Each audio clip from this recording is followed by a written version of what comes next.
The bridge was built in 1966. We found some serious problems with the post-tensioning system, which led us to demolition and replacement of the bridge. Post-tension bridges are steel cables that are placed through the structures, and over the years, because of construction defects, those cables, those tendons have actually corroded.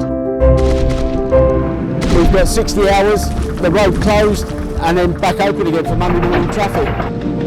This weekend's been an absolutely massive team effort from the contractors, the subcontractors, and all the team from National Highways as well.